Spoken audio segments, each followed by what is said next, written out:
نبی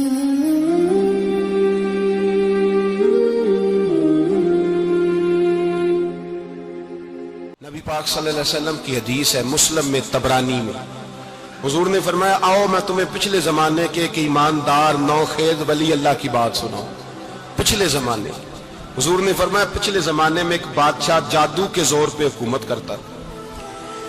جب وہ ایک جادوگر اس نے رکھا ہوا تھا تو جادوگر اس کو جادو بتاتا، وہ جادو کے زور پر حکومت کرتا۔ جادوگر بوڑھا ہو گیا تو کہنے لگا بادشاہ کو نوجوان میرے پاس بھیج دے، اب میں بوڑھا ہو گیا ہوں، میرا پتہ کوئی نہیں کب مر جاؤں۔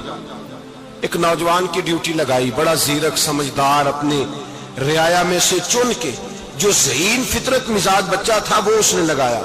اللہ کے محبوب علیہ الصلوۃ والسلام فرماتے ہیں بچہ جادو سیکھنے لگا، وقت گزرنے لگا۔ بچہ جب جادو سیکھنے جاتا تو رستے میں ایک راہب بھی تھا جو انجیل جانتا تھا، وہ اللہ اللہ سکھاتا، لوگوں کو حضرت عیسیٰ علیہ السلام کی تعلیمات سے آگاہ کرتا۔ اس نے دیکھا کہ یہاں بھی لوگ کٹھے ہیں تو وہ بچہ اس راہب کے پاس بھی اٹھنے بیٹھنے لگا۔ اب جب اس کے ساتھ اس کی گفتگو بڑھنے لگی تو اس کو باتوں میں لذت آنے لگی۔ اس نے راہب نے پوچھا کہ تو کون ہے اور کس طرح سے آیا ہے، کیا تیرا معاملہ ہے؟ اس نے کہا جی میں جادو سیکھنے جاتا ہوں، آپ کی باتیں مجھے بڑی اچھی لگتی ہیں۔ اس نے کہا دین سیکھ، جادو سیکھنے والے کافر ہو جاتے ہیں، قرآن و دین سیکھنے والوں کو اللہ کامل ایمان عطا فرماتا ہے۔ فرمایا یہ سیکھ۔ بچہ بیٹھنے لگا، اس کے پاس آنے لگا، باتیں دل میں گھر کرنے لگی۔ ایک وقت آیا کہ مسلمان ہو گیا، اور مسلمان کیسے ہوا؟ بچہ کہتا ہے میں تجربہ کر کے ہوا۔ اب میں تھوڑا سا وقت جادوگر کے پاس بھی جاتا اور باقی سارا وقت وہاں بیٹھتا۔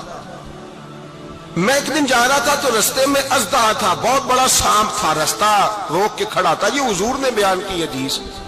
نبی پاک صلی اللہ علیہ وسلم فرماتے ہیں بچہ کہتا ہے کہ رستے کے اندر سانپ ہے، رستے بند ہے، لوگ چھتوں درختوں پہ چڑھے ہیں، راش ہے۔ کہتے چھوٹا سا روڑا میں نے اٹھایا تو میں نے کہا اللہ اگر جادوگر سچا ہے تو اسے مار دے۔ چھوٹا سا روڑا میں نے پھینکا، اژدہا کوئی نہ مرا۔ پھر چھوٹا روڑا اٹھایا، میں نے کہا اللہ اگر وہ عالم سچا ہے تو اسے مار دے۔ اب جب میں نے روڑا مارا تو اژدہا مر گیا۔ میرے اندر سے گواہی آئی نہیں دین کی باتیں سچی ہیں، نہیں قرآن کی باتیں اسلام سمجھانے کے لیے عرض کر رہا ہوں، اگرچہ اس دور میں انجیل تھی، اللہ رسول کی باتیں اچھی ہیں۔ کہتے میں مسلمان ہو گیا، اب میں نے راہب کے پاس ہی رہنا شروع کر دیا، جادوگر کے پاس چھوڑ دیا اس بچے نے آنا۔ بادشاہ پوچھتا کہاں زیادہ وقت گزارتے ہو تو وہ بات گول کر دیتا۔ وقت تیزی سے بڑھنے لگا، اللہ نے اس نوجوان میں طاقت پیدا کر دی۔ اب وہ اس کے اندر اللہ نے توانائی روحانیت پیدا کر دی، ابھی جوان ہے، 14-15 سال عمر ہے۔ اللہ نے اب جو بیمار بھی آتا وہ دعا کرتا تو اللہ صحت عطا کر دیتا، جو بھی آتا۔ بادشاہ کا ایک درباری تھا، بادشاہ کو پنکھا جلتا تھا، وہ اندھا ہو گیا، کوئی ایسی تکلیف آئی کہ نابینا ہو گیا، بڑے علاج کرائے شفا نہیں ہوئی۔ کسی نے اس بچے کا پتہ بتایا کانوں میں، اس کے پاس گیا تو بچہ کہنے لگا شفا تو ہو جائے گی پر کلمہ پڑھنا پڑے گا، مسلمان ہونا پڑے گا، جس پیغمبر کا میں غلام ہوں تجھے بھی بننا پڑے گا، دین پہ عمل کرنا پڑے گا، اللہ شفا دیتا ہے۔ اس نے کہا تو مجھے کلمہ پڑھا، مجھے شفا دے، میں تیار ہوں۔ اس نے کہا شفا تو اللہ دیتا ہے۔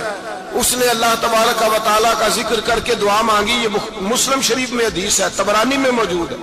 اللہ نے اسے شفا دی، اس نے کلمہ پڑھنا شروع کر دیا۔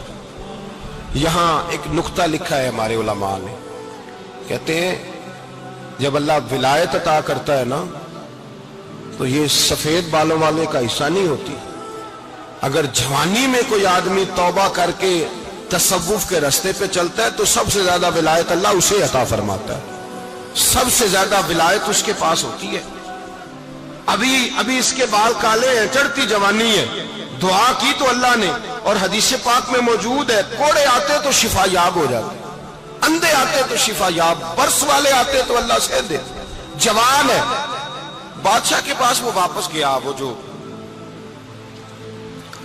آدمی جس کی آنکھیں ٹھیک ہوئی تھی۔ بادشاہ نے پوچھا کہ کیسے شفا ملی؟ تو کہنے لگا میرے رب نے شفا دی۔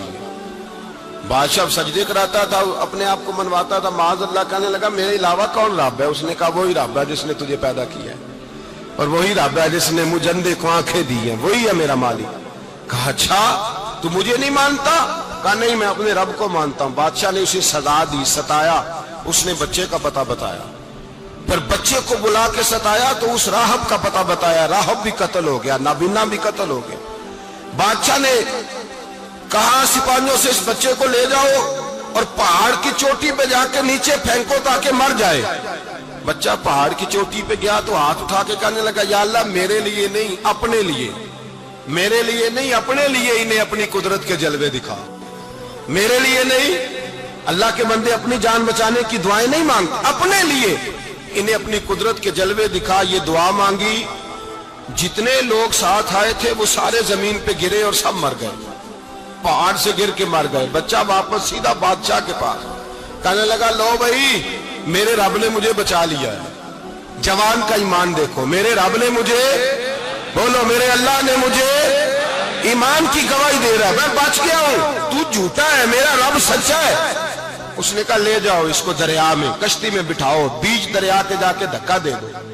بیٹھے کشتی میں، دریا کے بیچ گئے اور جب جا کے وہاں اس کو دھکا دینے لگے تو اس نے کہا اللہ میرے لیے نہیں اپنے لیے انہیں اپنی قدرت کے جلوے دکھا۔ بس ایک طوفان سا آیا، جتنے سپاہی ساتھ آئے تھے ڈوب کے مر گئے۔ وہ بچہ اٹھا اور سیدھا پھر بادشاہ کے پاس، اسی کے پاس کہنے لگا لو بھائی میرے رب نے مجھے بچا لیا ہے، تیرے پاس آیا ہوں۔ وہ کہنے لگا تو کیا مصیبت میرے گلے پڑ گئی ہے، کیسے جان چھوٹے گی؟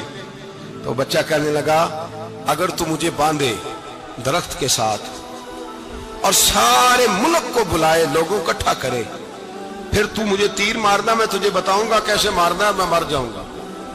اللہ کا بندہ نوجوان ایمان دیکھو، مرنے کے طریقے بتا رہا ہے، میں تجھے بتاؤں گا میں کیسے مروں گا۔ یہ بات کہی، بادشاہ نے سارا مجمع جمع کیا، ملک سارا باہر آ گیا، درخت کے ساتھ باندھ دیا۔ کہنے لگا بھائی لوگوں یہ مجھے مارنا چاہتا تھا، مار نہیں سکا، اب میں اسے بتانے لگا ہوں کہ میں کیسے مروں گا۔